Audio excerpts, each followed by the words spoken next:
এ পর্যায়ে আমাদের সামনে বক্তব্য নিয়ে এসেছেন আমাদের ২ নম্বর ইউনিয়নের সম্মানিত সভাপতি মোহাম্মদ তৌহিদুজ্জামান ভাই। আসসালামু আলাইকুম ওয়া রাহমাতুল্লাহি ওয়া বারাকাতুহু। আলহামদুলিল্লাহি রাব্বিল আলামিন ওয়াসসালাতু ওয়াসসালামু আলা রাসূলিল কারীম ওয়া আলা আলিহি ওয়া সাহবিহি আজমাইন। আল্লাহর জমিনে তার দিন প্রতিষ্ঠার প্রত্যয়দীপ্ত কাফেলা দক্ষিণ পূর্ব এশিয়ার সর্ববৃহৎ ইসলামী আন্দোলন, এদেশের পথহারা দিশেহারা লক্ষ কোটি তৌহিদি জনতার হৃদয়ের স্পন্দন, বাংলাদেশ এবং স্বাধীনতার সার্বভৌমত্ব এবং ইসলামের পরাতন্ত্র প্রহরী শত শহীদের রক্তে মরানো শহীদ কাফেলা বাংলাদেশ জামায়াতে ইসলাম দিনাজপুর জেলার অন্যতম একটি উপজেলা পার্বতী উপজেলা শাখা দিনাম মোহাম্মদপুর শাখার কর্তৃক আয়োজিত আজকের এই ওয়ার্ড ও ইউনিট দায়িত্বশীল সমাবেশে উপস্থিত আছেন আমাদের এই ইউনিয়নের বিভিন্ন পর্যায়ের এবং ওয়ার্ডের বিভিন্ন পর্যায়ের দায়িত্বশীল ভাইরা। আপনাদেরকে আবার জানাচ্ছি আসসালামু আলাইকুম ওয়া রাহমাতুল্লাহ। আল্লাহর সন্তুষ্টি অর্জনের উদ্দেশ্যে সঠিক পন্থায় দায়িত্ব পালন করলেই পরে আমরা সেই কাজে কল্যাণ নিহিত থাকি। যে ব্যক্তি তার উপর অর্পিত দায়িত্ব ইচ্ছাকৃতভাবে অবজ্ঞা করতে চায় না, অনীহা প্রকাশ, তাহলে সেই ব্যক্তি সঠিকভাবে দায়িত্ব পালন করলো না এবং তাকে আল্লাহর কাঠগড়ায় দাঁড়াতে হবে।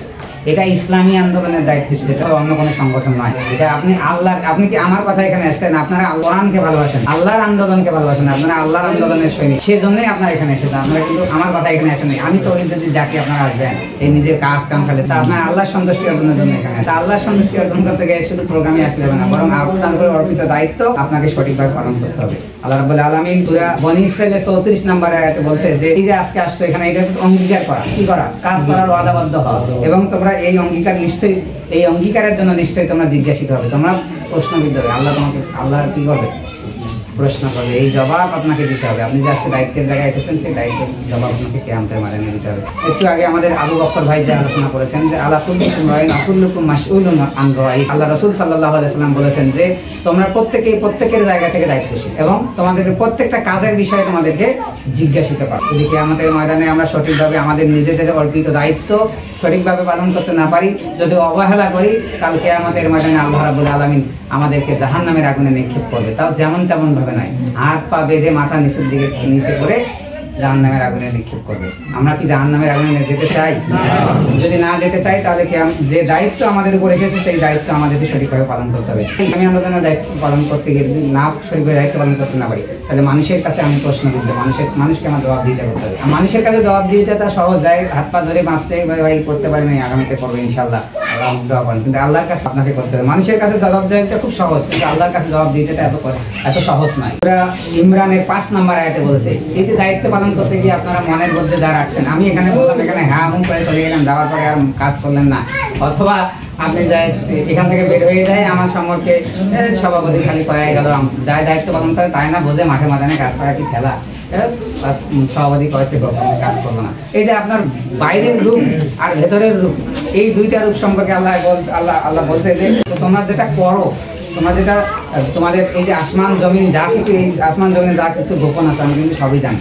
এবং আল্লাহ রাব্বুল আলামিন সূরা মুমিনুনের 19 নম্বর আয়াতে বলেছে আমাদের চোখ কি বলে আর তোমাদের অন্তরের ভিতরে কি আছে আমি সব জানি। মুমিনরা সব কিছু আল্লাহর সন্তুষ্টি অর্জনের জন্য করে। আমি একটু আগে যে কথাটা বললাম, আমরা আল্লাহর সন্তুষ্টির জন্য এখানে আসি। আমরা সবাই মুমিন কিনা? যদি মুমিন না হতাম এই ইউনিয়নে শত শত হাজার হাজার লোক, মুসলমানের সংখ্যাই বেশি, কিন্তু সবাই ইসলামী আন্দোলন করে।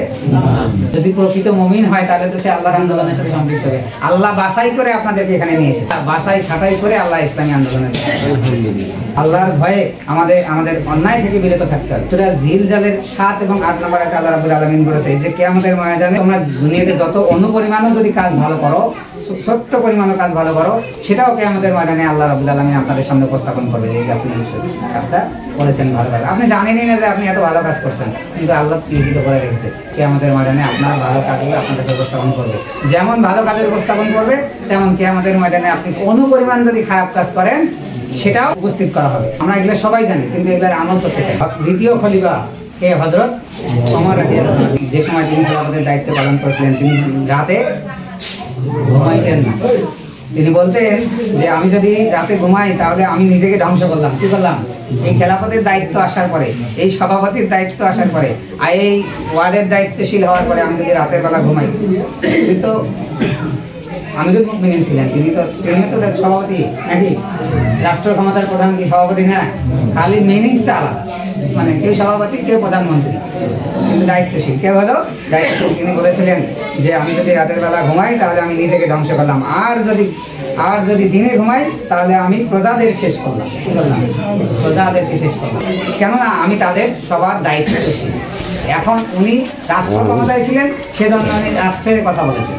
আপনি 3 গ্রামের মিলে একজন ইউনিট সভাপতি, এই মুসলমানদেরকে ইসলামের দাওয়াত দেওয়ার দায়িত্ব, সঠিক পথে নিয়ে আসার দায়িত্ব আপনার। খালি সভাপতির চেয়ারে বসে থেকে সভাপতির দায়িত্ব পালন করলে আপনার দায়িত্ব আছে।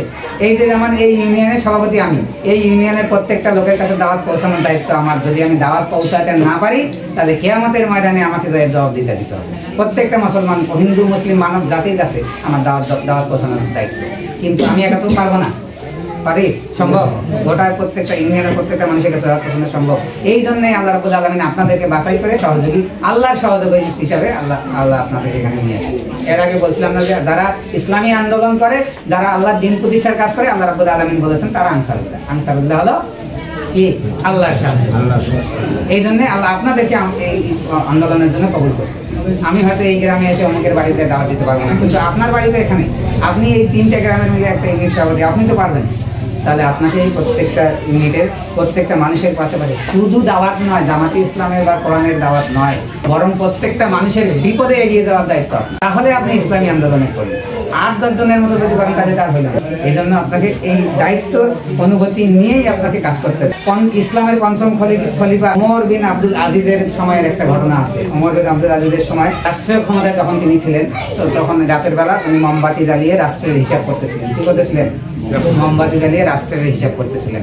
এমন সময় একজন সাহাবী তাকে জিজ্ঞাসা করলেন, একজন লোক তাকে জিজ্ঞাসা করলেন যে আপনার বাড়ির খবর কি, আপনার বাড়ির লোকজন কেমন আছে, মানে পরিবার সম্পর্কে যখন তাকে জিজ্ঞাসা করা হলো, তখন তিনি রাষ্ট্রের ওই বাতি নিভিয়ে দিলেন। কি করলেন?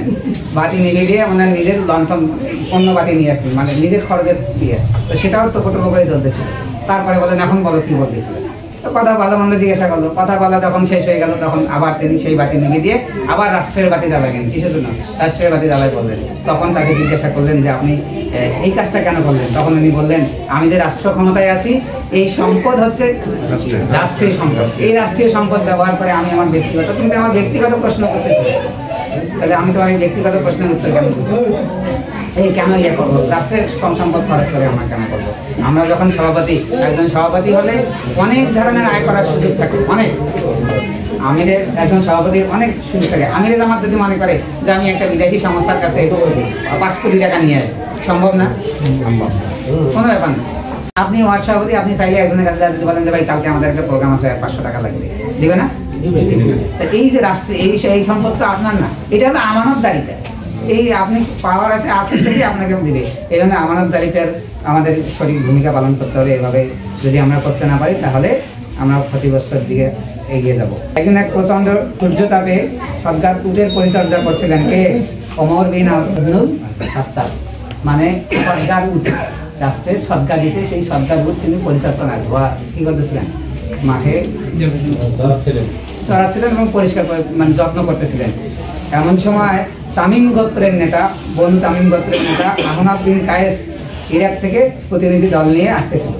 তাদের প্রতিনিধি দল নিয়ে আসতেছিল, তখন তিনি নজর করতে দেন এবং আহনাফকে ডেকে, হযরত ওমর আহনাফকে ডেকে বললেন, এ আহনাফ, কাপড় চোপড় রেখে দ্রুত এসো, এই পরিচর্যার ব্যাপারে আমি মুমিনের সাহায্য করো, মানে এই উদ্যোগ পরিষ্কার করার ক্ষেত্রে আমাকে কি করো? সাহায্য করো। তখন কেননা এগুলো হলো কার? রাষ্ট্রের। এগুলো হচ্ছে রাষ্ট্রের। এই জন্য এগুলা এতিম মিসকিন এবং বিধবাদের এগুলা হক। বললেন, হে আমিরুল মুমিনিন, আপনি আমাকে ক্ষমা করুন, আপনি যদি সরকার কাদের কোনো একজন কর্মীকে এই কাজের জন্য নিজে দিলেন তো তাহলে যথেষ্ট ভালো হতো। আমাকে না দিয়ে আপনি যদি কোনো একটা নিয়োগ দিতেন। তখন হযরত ওমর রাদিয়াল্লাহু তাআলা বললেন, আমার চেয়ে এবং আহনাফের চেয়ে বড় গোলাম আর কি আছে? গোলাম তো আমরা আর কেন কোনো মানুষকে নিয়োগ দিতে পারবো? তাহলে চিন্তা করেন কি পরিমাণ জবাবদিহিতার অনুভূতি নিয়ে তারা সেই রাষ্ট্রের ক্ষমতায়। আপনাকেও একইভাবে দায়িত্ব পালন করতে হবে। আব্বাসীয় খেলাফতের সময় মুক্তাদি বিন আমরিল্লাহ, ওনার মন্ত্রী ছিলেন আবু গুজার। সেই আবু গুজারের কাছে একজন ব্যক্তি আসলেন এবং তিনি তাকে বললেন যে আমাদের রাষ্ট্রে একজন বিধবা আছে, সেই বিধবার 4টা সন্তান আছে। এই 4টা সন্তান কি না খেয়ে আছে, কাপড় চোপড় বিহীন, তাও আবার এই শীত প্রচন্ড। তখন সেই মন্ত্রী কি বললেন? লোক পাঠিয়ে দিলেন খাবার সহ, কাপড় চোপড় সহ। লোক পাঠিয়ে দিলেন। লোক পাঠিয়ে দেওয়ার পরে এই খাবার নিয়ে পাঠিয়ে দিলেন যে তাহলে যাও ওই বাড়িতে গিয়ে খাবার এবং কাপড় চোপড় দিয়ে আসো, এবং সঙ্গে সঙ্গে তিনি তার শরীরের যে পোশাক সেই পোশাক খুলে ফেলেন। পোশাক বলতে শরীরের যে শীতের কাপড় ইয়ে করছে সেগুলো তিনি খুলে ফেললেন। খুলে ফেলে বললেন, আল্লাহর কসম আমি এই পোশাক ততক্ষণ পরবো না যতক্ষণ পর্যন্ত আমার রাজ্যে যে মহিলা আছে সেই মহিলার বাচ্চারা খাবে না এবং পোশাক পরবে না, ততক্ষণ পর্যন্ত আমি কি করবো না, পোশাক পরবো না। খাবার দিয়ে আসলেন এবং পোশাক পরাচ্ছেন, তারপরে তিনি সেই পোশাক পরলেন। এইরকম দৃষ্টান্ত আপনাদের আমাদের মধ্যে থাকতে হবে। আমরা ইসলামী আন্দোলনের দায়িত্ব কিন্তু আমাদেরকে এইরকম দৃষ্টান্ত যদি মানুষের কাছে উপস্থাপন করতে পারেন তাহলে দেখবেন মানুষ আপনাদের ইসলামের দাওয়াত গ্রহণ করে। যদি না পারেন, আপনি যদি মানুষের আইন খেলেন, মানুষের তর্ক বিতর্ক করেন, তাহলে আপনার দাওয়াতকে গ্রহণ করবেন। আপনার ইমান আমল যদি ঠিক না হয়, আপনার নামাজ কালাম যদি ঠিক না থাকে, তাহলে আপনার ডাকে কেউ দিনের দাওয়াত এরা দিবে আসছে, এদের মধ্যে দিন নাই। এটাই হলো আল্লাহ ভীরু মন্ত্রী শাসকদের দৃষ্টান্ত, এটাই হলো দায়িত্বশীলদের দৃষ্টান্ত। যারা আল্লাহকে ভয় করবে তারা এইভাবেই দায়িত্ব পালন করবে, এবং তারা এই জন্য এই দায়িত্ব পালন করতেন কারণ আল্লাহ রাব্বুল তারা জানতেন যে কিয়ামতের ময়দানে আল্লাহ রাব্বুল আলামিন আমাদেরকে 5টা প্রশ্ন করবেন। এই 5টা প্রশ্নের উত্তর যদি আমরা সঠিকভাবে দিতে না পারি, এই উত্তর দিতে না পারি, আদম সন্তান তার পা এক কদমও নাড়াইতে পারবেন না, একটা কদমও নাড়াইতে পারবেন না, আপনি নড়তেই পারবেন না যতক্ষণ পর্যন্ত এই 5টা প্রশ্নের উত্তর দিতে পারবেন না। আনুমরি ফিয়ামা আপনাহু বলছে যে তোমরা সারাটা জীবন কি করেছো? আমি যে তোমাদেরকে 20 বছর 25 বছর 30 বছর হায়াত দিছি, এই হায়াতে তোমরা আমার জন্য কি করেছো? সমান সাবাব ফিয়ামা আবলাহু, তোমার যৌবনকালটাকে তুমি কিভাবে কাটিয়েছো? আমাল হিমিন আইয়ান আকাশাবাহু, যে তোমরা কোন পথে আয় করেছো, কোন পথে ব্যয় করেছো। তার 5 নম্বর প্রশ্ন হচ্ছে আমার আমিলা ফিমা আলিমা, তোমরা যে জ্ঞান অর্জন করেছো সেই জ্ঞান কতটুকু আমার দিনের কাজে লাগে। কিন্তু এখানে অনেক হাফেজ, অনেক আলেম আছেন যারা আমার চেয়ে ভালো জ্ঞানের হয়ে গেলে এই জ্ঞানের আমল যদি আপনি ভিতরে রেখে রাখেন, এই আমলের হিসাবও আপনাকে কিয়ামতের ময়দানে আল্লাহ তাআলা সূরা হামিমের 20 এবং 21 নম্বর আয়াতে বলেছেন যে তারা তাদের ত্বককে বলবে কিয়ামতের ময়দানে যখন বিচার হবে, আপনার ত্বক আপনার শরীর আপনার বিরুদ্ধে কি করবে? সাক্ষী দিবে। আপনি কি করেছেন এই হাত দিয়ে, কি করেছেন এই জিহ্বা দিয়ে, কি করেছেন আপনার পা দিয়ে, সব কিছু তারা সাক্ষী দেবে। তাদেরকে প্রশ্ন করবে যে তোমরা আমার হয়ে আমার বিরুদ্ধে কেন সাক্ষী দিলে? তখন বলবে যে আল্লাহ তোমাদেরকে যেমন বাকশক্তি দিয়েছিল আমাদেরকেও দিচ্ছে, এই জন্য আমরা আজকে তোমাদের মুখ বন্ধ আমরা বলতে পারতেছি, এই জন্যই আমরা বলতে চাই। সংগঠনে ত্যাগ কোরবানির মানসিকতা আমাদের মধ্যে থাকতে হবে। ত্যাগী কর্মী এবং দায়িত্বশীল ছাড়া কোনো লক্ষ্যে পৌঁছানো সম্ভব নয়। হিটলারের ইতিহাস আপনারা জানেন, হিটলারের ইতিহাস জানেন, হিটলার যে বাহিনী তৈরি করেছিলেন, তারা নিজের হিটলার যদি বলতো যে কি তোমাদেরকে জীবন দিতে হবে, সাথে তারা জীবন দিত, যার কারণে হিটলার অনেক কিছু করতে পেরেছেন। হয়তো তার পন্থাটা ঠিক ছিল না। ত্যাগের অনুপম দৃষ্টান্ত ছাড়া কোনো ইতিহাস রচিত হয়নি। যদি ত্যাগ স্বীকার করতে না পারতো বাংলাদেশের আপামার জনতারা যদি ত্যাগ স্বীকার করতে না পারতো, আজকের এই বাংলাদেশ আমরা পেতাম। আপনারা যদি ইসলাম প্রতিষ্ঠিত করতে চান তাহলে আপনাদেরকেও ত্যাগ স্বীকার করার মানসিকতা নিতে হবে। যে কোনো বিপ্লবের পিছনে অতুলনীয় ত্যাগ ছাড়া কখনো আন্দোলন সফলতা এবং বিপ্লব বিজয় করা সম্ভব নয়। আমরা যে বিপ্লব করছি এই বিপ্লব আল্লাহর আন্দোলনের বিপ্লব, আল্লাহর দিন প্রতিষ্ঠার বিপ্লব, যে কারণে আল্লাহ রাব্বুল আলামিন আমাদের পাঠিয়েছে যে ওয়াল্লাযী আরসালা রাসূলাহু বিল হুদা ওয়া দীনিল হক লিইয়ুযহিরাহু আলা দীনি কুল্লিহি ওয়ালাউ কারিহাল মুশরিকুন। আল্লাহ তার সকল দিনের উপর আমাদের দিনকে প্রতিষ্ঠিত করার জন্য আল্লাহ রাব্বুল আলামিন আমাদের দুনিয়াতে পাঠিয়েছে।